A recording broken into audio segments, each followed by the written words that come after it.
kasih volume ini. Halo, selamat pagi sahabat Baraja. Berjumpa lagi dengan Kak Ros tentunya masih di barajaradio.com bersama SMA Negeri 1 Banjarmasin. Maju bersama hebat semua. Bagaimana nih kabarnya hari ini ya? Tentunya di hari Senin di tanggal 3 Agustus 2020. Tentunya semoga sahabat Baraja tetap sehat selalu ya. Masih mengudara bersama Baraja Radio, jangan kemana, tetap stay tune terus ya. Dan buat pendengar setia, kali ini yang pastinya masih ditemani Kak Ros di acara jam berapa nih ya? Kalau sekarang ini jam 9, berarti di acara Breaking News ya. Karena kita bakal talk show dengan seseorang nih ya tentang pelajaran tentunya. Nah, untuk pagi hari ini kira-kira pelajaran apa nih ya bakal kita bahas dengan narasumber kita ya. Yang pastinya edukasinya pasti sangat-sangat bermanfaat banget buat sahabat Baraja nih, khususnya untuk anak-anak SMA. Tapi tidak hanya anak SMA, jadi SMP ya bisa juga lah ya. Masih ada masuk kok ya tentunya. Dan sebelum kita kenalkan narasumber kita dan informasi apa yang akan diberikan, Karos mau ngasih tahu nih buat sahabat Baraja, jangan lupa untuk streaming melalui website kita di www.barajaradio.com atau bisa melalui aplikasi, tentunya jangan lupa download dulu di Play Store. Kemudian kalian bisa cari aplikasi Radio, ESO Radio. Kemudian kalau misalnya kalian sudah download aplikasi tersebut, kalian tinggal cari aja Baraja Radio. Dan tentunya untuk informasi terbaru dan terupdate Baraja Radio, kalian bisa langsung aja follow sosial media kita melalui Instagram di @barajaradio, Twitter di @barajaradio, kemudian juga ada akun Facebook. Jangan lupa untuk di @pertemanan, bakal kita konfirm di Baraja Semansaba. Dan tentunya buat kalian yang ingin tahu nih siaran kita sehari-hari bagaimana, kegiatan di Baraja Radio juga bagaimana, langsung aja kita kasih tahu nih ya channel YouTube kita di Baraja Radio. Jangan lupa untuk subscribe dan like tentunya. Dan buat kalian nih yang mau request lagu, boleh berbagi informasi, kirim salam atau info ikan, boleh banget langsung aja chat di WhatsApp kita di 081172562222. Oke, dan yang pastinya langsung aja kita kenalin ya narasumber kita pagi hari ini. Jadi kita bakal membahas materi mapel bahasa Indonesia ya, dimana narasumber kita ini merupakan guru bahasa Indonesia juga di SMA Negeri 1 Banjarmasin. Nah, buat sahabat Baraja, pendengar setia, apalagi yang merupakan siswa SMA Negeri 1 Banjarmasin, pasti kenal banget deh dengan beliau ya. Langsung aja nih kita perkenalkan. Jadi kita kedatangan tamu dari Mapel Bahasa Indonesia, dari guru SMA Negeri 1 Banjarmasin. Langsung aja kita dengar, kali ini adalah Ibu Eka Anista SPD. Say hello Ibu. Halo. Halo, bagaimana nih kabarnya dengan Ibu Eka Anista? Oke, tentunya baik-baik saja ya buat Kak Ros. Iya. Dan tentunya kalau untuk dengar suaranya pasti udah gak asing lagi tentunya ya, karena ini memang penyiar Baraja Radio kita juga itu Kak Nana. Tapi karena ini mapel ya, karena membahas tentang mapel, jadi mungkin kita lebih enak kalau misalnya formal aja dulu ya Bu ya. Jadi manggilnya Ibu Eka. Jadi Ibu Eka Nista ini merupakan guru bahasa Indonesia di SMA Negeri 1 Banjarmasin. Khususnya mengajar di kelas berapa nih Bu? Khususnya mengajar di kelas 10. Oh, hanya kelas 10? Kalau kelas 11, 12 belum ya? Enggak ya? Sama kelas 12. Oh, sama kelas 12 juga. Berarti hanya kelas 11 ya enggak ya? Iya. Cukup banyak kelas yang diampu tentunya ya. Lumayan Kak Nah, Ros. dan untuk hari ini kira-kira Bu Eka sendiri akan membahas tentang materi apa nih untuk pelajaran bahasa Indonesia itu sendiri? Oke, buat sahabat Baraja, di sini Kak Bu Eka akan membahas materi bahasa Indonesia tentunya buat siswa-siswi ya. Iya. Ini mungkin sudah tidak asing lagi karena waktu masih SMP itu masih ada kaitannya di jenjang SMP. Terus kita bahas kembali di jenjang SMA, itu mengenai tentang menyusun laporan hasil observasi. Oke, berarti ketika zaman SMA juga SMP, SMA pun bisa ya? Berarti SMP Iya, itu bisa. sebenarnya hal ini tuh sudah pernah diajarkan, tapi ini lebih dikembangkan lagi lagi tentunya. gitu. Oke. Nah, ini tentang apa nih tadi Bu? Observasi apa? Ya, observasi bisa disingkat sebagai LHO. Oke, jadi buat kayaknya kalau ini yang kayak bikin laporan-laporan gitu bukan sih ya? Maksudnya di sini observasi tentang penelitian. Oh, penelitian ya. Iya, Jadi kita observasi penelitian dulu terus nanti baru dibuat laporan seperti itu. Oke, ya kurang lebihnya materi ini sangat penting ya buat kalian di SMP atau SMA. Mungkin kalau di SMP itu biasanya kelas berapa nih Bu? Kalau mata pelajaran kalau di SMP, kalau di SMA itu kelas berapa? Kalau di SMP itu kelas 3 ya, kelas 3 Ya. SMP. Kalau untuk SMA kelas 1 SMA semester 1. Oke, berarti sebenarnya pelajaran ini tidak hanya di SMA, SMP juga iya, dan dari awal juga sebenarnya sudah diajarkan seperti itu ya. Nah, lanjut lagi nih membahas tentang materi kali ini. Kira-kira topik yang bakal dibahas pertama kali ini tentang apanya dulu nih? Apa mungkin pengertiannya atau macam-macamnya ciri-cirinya nih, Bu? Oke, yang pertama mengenai tentang mengidentifikasi isi teks laporan hasil observasi dan juga menyusun dan juga menyimpulkan. Oke, jadi di awal itu kan kita menyusun pastinya Iya, mengobservasi, mengobservasi apa. kemudian disimpulkan tentunya ya. Nah, selain dari itu apa lagi nih Bu Eka? Kita akan membahas tentang pengertian observasi. Terus ada teks laporan hasil observasi itu bersifat apa saja. Oke. Terus ada ciri-ciri observasi dan juga ada strukturnya. Oke, jadi yang pertama berarti kita harus membahas dulu tentang Iya, pengertian itu pengertian sendiri ya. dulu. Iya, mungkin dari sahabat Baraja juga masih ada nih yang belum paham terkait pengertiannya gitu. Karena orang biasanya hanya asal-asal aja kan ngasih tahu kalau misalnya observasi itu begini. Padahal kan ada sebenarnya pengertian sesungguhnya seperti itu ya. Oke, Iya. langsung nih aja. Jadi apa nih pengertiannya itu sendiri? Oke, pengertiannya di sini mengenai tentang teks laporan hasil observasi itu berisi sebuah penjabaran umum mengenai sesuatu yang didasarkan pada hasil kegiatan observasi tersebut. Yang dimaksud dalam suatu kegiatan itu merupakan suatu kegiatan yang mengumpulkan data begitu Kak Ros, ataupun informasi melalui pengamatan secara langsung. Oke, jadi memang observasi itu sendiri itu kita lakukan dengan pengamatan secara langsung gitu kan. Berarti Iya. kalau misalnya observasinya secara tidak langsung itu dikatakan observasi bukan?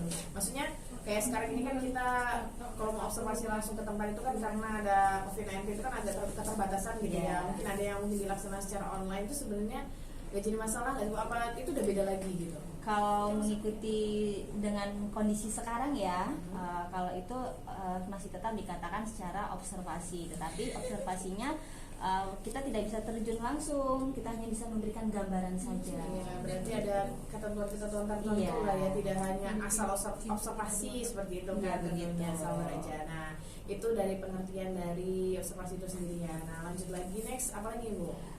Di sini ada teks laporan hasil observasi itu bersifat yang pertama ada objektif. Maksudnya di sini buat sahabat Baraja, objektif itu tidak memihak kepada siapapun, begitu.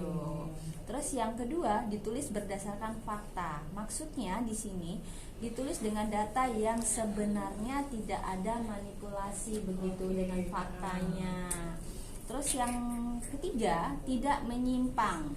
Ditulis berdasarkan fakta dan tidak memihak, sesuai dengan hasil observasi kita begitu. Iya. Terus selanjutnya ditulis secara lengkap. Maksudnya lengkap di sini ya hasil dari observasi itu yang apa kita lihat ataupun yang kita pengamatan itu yang kita tulis secara jelas begitu. Itu ada termasuk ada teks laporan hasil observasi ya. Oke, berarti ada berbagai macam sifat ya untuk Iya, dari observasinya. sifatnya. Jadi tidak asal aja. Jadi kita kalau bisa membuat sebuah observasi atau laporan sepertinya, jadi harus membuat apa ya yang bersifat objektif, kemudian sesuai fakta, Ya, benar kan? sekali. Tidak boleh menyimpang, Tidak apalagi boleh memihak gitu kan. Dan ditulis harus pokoknya sesuai ya, sesuai. secara Berurutan. benar seperti itu. Nah, selain itu apa lagi nih Bu? Kalau menurut laporan hasil observasi itu ada 4 sifatnya begitu Kak. Ada kalau berdasarkan Berdasarkan sifatnya itu ada 4. Yang pertama bersifat objektif, yang kedua bersifat berdasarkan fakta, yang ketiga tidak menyimpang, dan yang terakhir ditulis secara lengkap. Oke, berarti kalau untuk berdasarkan sifatnya itu ada objektif sesuai dengan fakta, tidak menyimpang apalagi memihak dan ditulis secara lengkap gitu. Nah, selain pengertian dan sifat yang perlu kita ketahui, ada lagi nggak nih yang perlu kita ketahui? Ada terkait ciri-cirinya observasi? ini buat sahabat Baraja Oke, dalam ada observasi ciri-cirinya juga itu ya, ada Bunda. ciri-cirinya. Ciri-ciri laporan observasi yang pertama itu bersifat objektif ataupun global dan universal. Oke. Itu ciri-ciri pertama. Ciri yang kedua, objek yang akan dibicarakan atau dibahas adalah objeknya tunggal, tidak boleh maksudnya jamak, harus fokus satu saja dulu. Iya, jadi nggak boleh gitu. sana sini Iya, gitu. Jadi kita fokus dengan satu tema lah misalnya Iya, gitu. Terus yang ketiga, selanjutnya ditulis secara lengkap dan sempurna sesuai dengan yang apa kita lakukan dengan pengamatan di lapangan. Iya, berarti selain dari objektif dan tentunya global seperti itu, dan kedua itu adalah harus bersifat tunggal gitu, tidak boleh cabang Iya. sana sini. Jadi harus sesuai temanya satu, kemudian lengkap dan sempurna. Kira-kira ada lagi nggak nih ciri-cirinya? Yang keempat, ditulis berdasarkan fakta sesuai fakta pengamatan yang telah dilakukan. Oke, selesai. Setelah ditulis sesuai dengan fakta, apakah sudah cukup sampai di situ saja? Masih ada lagi, kita melakukan informasi teks sempurna hasil informasi terkini yang sesuai terbukti kebenarannya. Itu yang terakhir, ciri-cirinya. Berarti selain kita melihat objektivitasnya, kemudian ada tunggal, lengkap dan sempurna, ditulis secara fakta. Nah yang terakhir, ketika sudah dirangkai semua itu kita harus mencoba untuk mencari informasi dari kesempurnaan teks tersebut dan kebenarannya begitu. seperti itu ya. Iya. Oke, nah jadi tadi kita sudah bahas nih ya terkait kayak pengertian, kemudian ada juga ciri-ciri ya kan, teks sifatnya laporan juga. Nah, di sini juga yang terakhir ada tentang struktur, Kak. Struktur laporan hasil observasi. Struktur laporan hasil observasi itu ada 3, Kak Ros. Iya. Yang pertama definisi. Definisi di sini terdapat ada kata-kata tentang pengertian. Oke, jadi kita harus yang bagian pertama yang harus kita lakukan yaitu membuat definisi dari Iya. laporan yang akan kita buat terlebih dahulu. Iya, gitu benar ya. sekali. Nah, di sini dalam definisi itu menggunakan kata adalah, merupakan, ialah. Itu ada termasuk dari struktur laporan hasil observasi. Oke, jadi di definisi itu sendiri itu ada yang kayak berupa kalimat adalah, merupakan Iya. gitu kan. Jadi kayak benar-benar pengertian dari Pengertiannya. laporan yang akan kita buat gitu kan. Iya, benar seperti sekali. itu. Oke, terus yang kedua apa nih Bu Eka? Yang kedua tentang deskripsi bagian. Ini termasuk dalam pengelompokan ya. Pengelompokan dalam sebuah teks itu pasti ada pengelompokan atau yang menggambarkan objeknya secara langsung. Bentuknya seperti apa, bagiannya bagaimana. Itu yang dimaksud dalam struktur laporan hasil observasi. Contohnya nih ya, kalau yang bagian ya Kak Ros ya. Iya. Para wali songo membagi wayang menjadi 3, yaitu wayang kulit di bagian timur Jawa Timur, wayang wong atau wayang orang di Jawa Tengah, dan wayang golek di Jawa Barat. Itu merupakan bagian dari deskripsi bagian pengelompokannya. Oke, berarti bagian-bagian ini itu adalah kayak ya pembagian dari pokok apa yang kita bakal kasih tahu nih Iya. buat membaca tentunya ya. Kalau tadi kan membahas tentang pengertian terlebih dahulu. Nah, habis itu nanti kita bahas baru kayak Wali Songo ini membahas tentang apa aja gitu Iya, kan. Ada benar tadi kan sekali. deskripsi dari wayang ini, kayak gitu ya. Oh, seperti itu. Dan yang terakhir ya Bu ya, ada yang tadi Iya. itu apa nih kalau Yang dari membahas struktur terakhir laporan? itu deskripsi manfaat. Kita Oke. ambil contoh ya. Tadi Iya. kita membahas tentang wayang. Wayang itu pengertiannya apa, terus deskripsinya bagiannya seperti apa saja. Habis itu pasti ada manfaatnya dalam Iya, wayang iya. itu. Contohnya di sini, wayang bermanfaat bagi pengembangan warisan budaya, antara lain sebagai media pendidikan, informasi, dan hiburan. Dalam bidang pendidikan, wayang dapat memberikan ajaran kehidupan kepada manusia. Dalam media informasi, pergelaran wayang disisipkan informasi dalam bidang pembangunan, sepertinya keluarga berencana ataupun KB. Bisa juga disebut pemilu begitu. Itu contoh dari definisi manfaatnya begitu. Oke, berarti itu struktur laporan tuh hanya 3 saja ya? Iya, Jadi yang iya. pertama tadi ada definisi, kita harus mengetahui dulu atau memberitahu pada pembaca definisi dari topik yang akan kita bahas. Iya, Atau benar sekali. pengertian ya kurang lebihnya Pengertiannya. seperti itu. Nah, yang kedua kita harus muncul dari bagian-bagian itu. Jadi kalau wayang itu kadang kan wayang sendiri kan ada macam-macamnya, atau Banyak. kita mau membahas tentang apa budaya ini juga kan ada macam-macamnya tentunya. Nah terus yang terakhir baru kebermanfaatannya. Nah budaya tersebut yang bakal kita, pokoknya tema yang kita bahas itu manfaatnya apa sih sebenarnya itu, kita tuh baca itu buat apa gitu kan tentunya ya. Oke.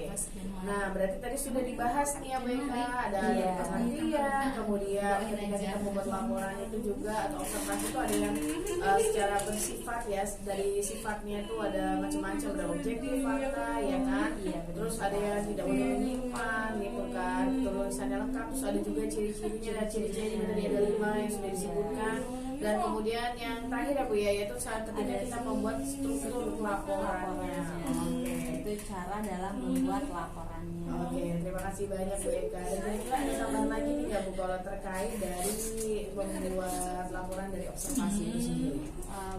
Laporan di sini juga bukan hanya pada benda saja, ataupun untuk makanan juga bisa. Oh, jadi mungkin kan kita mencontohkan tentang wayang gitu ya, Iya, tapi tentang wayang. harus diingatkan kembali bahwasanya tidak hanya bentuk dalam benda gitu Iya, ya, benar sekali. makanan bisa. Juga bisa. Oke, Apalagi atau- sekarang ya, lagi musim. Jadi Iya, kuliner-kuliner nih ya kan. jadi Senang banget nih. harus ini benar kita ya, harus menjaga pola makan begitu. Ya, jadi memang jadi selain dari kayak benda, kita juga bisa menggunakan namanya kuliner atau mungkin sukunya, bisa bahasa mereka, dalam mereka berbicara juga bisa.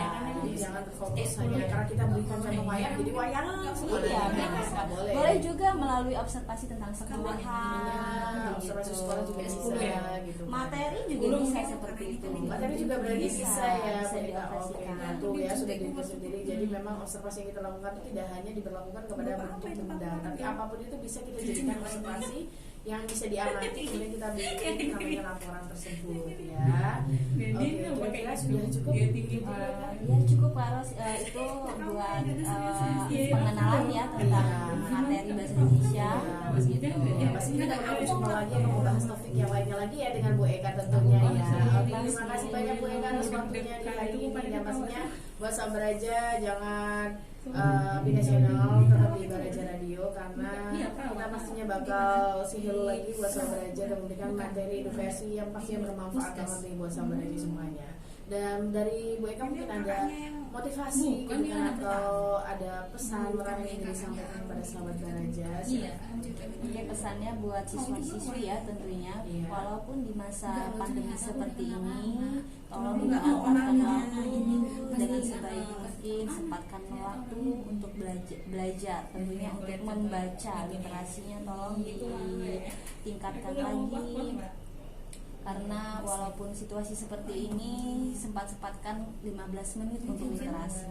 Oke, jadi memang literasi itu ya meskipun sekarang ini banyak literasi bisa lewat HP, Iya benar sekali. Nggak harus membaca buku ya harus ya, karena media sosial pun sudah menyediakan. Iya, jadi memang kita harus pintar-pintar itu yang namanya membaca komunikasi. Jangan sampai tertinggal.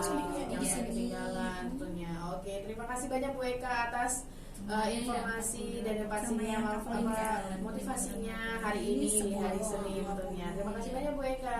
Iya, terima kasih juga. Jadi buat sahabat aja itu tadi informasi edukasi yang sudah diberikan oleh Guru Bahasa Indonesia di SMA Negeri 1 Banjarmasin yaitu Bu Eka Anisda SPD di Indonesia tentunya. Nah lanjut lagi nih sahabat aja, sampai kita di dulu lagu spesial buat kalian karena semua pamit undur diri apabila ada salah-salah kata dari Bu Eka. Minta maaf ya kalau ada salah-salah kata. Langsung aja kita dengerin lagu spesial buat kalian dari Mas topiknya Baraja Radio. Lagunya dari Unyu dengan judul Terbaik. Buat sahabat aja jangan kemana-mana, atau top stay tune. Nanti dulu ya. 50 juta, iya nanti dulu.